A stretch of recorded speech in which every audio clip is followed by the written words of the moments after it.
Have you guys ever wanted to have a pet but never had the time for it, didn't have the space for a pet, and you had allergies that maybe you couldn't have a pet? Well, I've got the perfect pet for you, fish. They are easy to keep up with and they need very little space. You can just pop them in the corner of your room, in any room in your house. All you need to do is feed them twice a day and clean their tank about 2 to 4 weeks at a time. So pretty easy. I am talking to you today about fish because I myself have a fish tank. I've had a fish tank for probably about 2 or 3 years now, and my fish are living happy and healthy. So throughout this speech, I will tell you on the process of how to pick your fish, what your tank size should look like, your decorations in the tank, the water conditions of the tank, and then what the process looks like to set up a tank. First, you need to pick your fish. This is really up to you. What I do when picking a fish is I pick my main fish that I want to have. So say I wanted to have angelfish. I would pick those fish, and then you need to look up and see what fish will go with an angelfish. Not all fish are compatible. For example, I have dwarf brahmies. These guys can get very aggressive towards other fish. They cannot be paired with fish that have long flowing fins, like angelfish. This is kind of terrible, but they will rip the fins off of the angelfish. So, picking your fish is very important. You need to make sure that they are compatible and will live happy, healthy lives. Also, when picking your fish, you want to look at where they dwell in the tank. My Grommies, they dwell at the top of the tank, so they mostly live up here. So I picked fish that would live at the bottom of the tank, so that way they weren't cluttered in one area. Next, once you have your fish picked out, you need to look at tank size. Tank size is very important for a happy fish. If you put a fish in too small of a tank, it will not be able to live.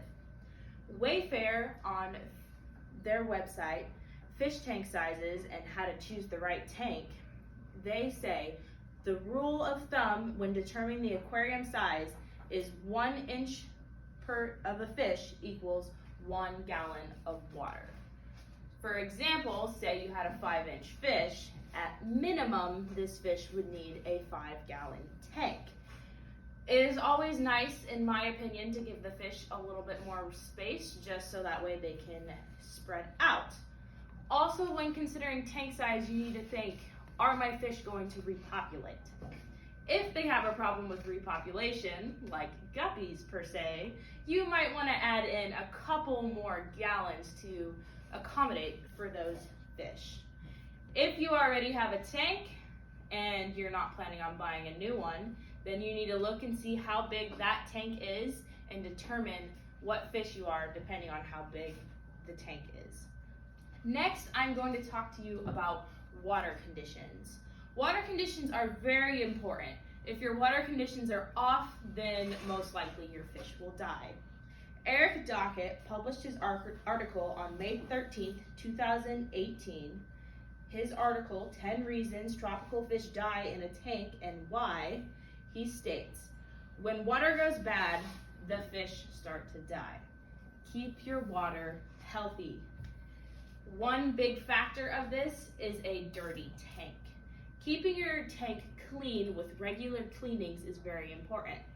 I myself have a 20-gallon tank, and it takes me about 30 minutes to clean this, and I clean it every 3 weeks. So 30 minutes every 3 weeks, not much time. The water temperature is also very important when keeping fish. The water temperature must be held depending on what type of fish you have. Aquarium states in their article, water temperature and healthy fish, they say, tropical fish do best between 75 and 80 degrees Fahrenheit.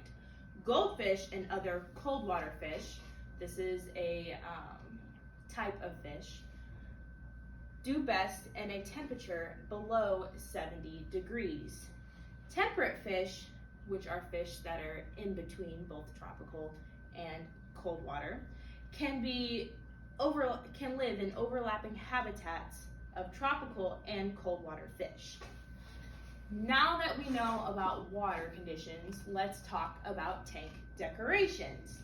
First thing you need to look at is, are your decorations going to be compatible with your fish? For example, betta fish, they like to swim around among the plants in their tank. So these plants must be soft. If they are hard plastic with pointy edges, this will damage the fish. Automatically, most of the time it'll lead to the fish bleeding out in your tank. Another thing that you want to look at is whether or not the fish needs to have a hiding place. I have otocat catfish in my fish tank. They are small little catfish, about 2 inches big, and these guys like to hide. If they are out in the open, then they become very stressed, and this causes them to be under improper living conditions that could cause them to die. The last thing you should think about when getting decorations is how they look. Once you've figured out what your fish needs and what type of decorations that they cannot have, then do whatever your heart's desire for your look of your tank. The last part of getting a fish tank is the assembly. First, you will lay the gravel at the bottom of the tank. Most people choose gravel because it's a pretty universal bottom. Some people go with marbles, larger rocks, or sand. The type of bottom that you have at your tank can depend on what kind of fish that you have. Next, you will pour in the water. You want to fill up your tank. Once you have your tank full, you need to add in the chemicals that will keep the tank safe and healthy for your fish. And then you will add in your decorations. You can put these in however you like in your tank. It is up to your personal preference. This is very important. Wait 2 full weeks until putting in your fish. This allows for the new tank to cycle the chemicals and get the proper pH in your tank. Once the 2 weeks has passed, test your tank. If it is okay for the fish, then go out and buy your fish. In conclusion, I have told you about how to pick a fish, what the tank water should look like, how to do your decorations and water temperature, and then what other types of fish that can go with your fish. When thinking about getting a fish, just think to yourself, I want a pet, right? So why not go out and get a fish that is easy to take care of? Then you can just sit there and watch your fish swim around. It is the most calming thing you have ever seen.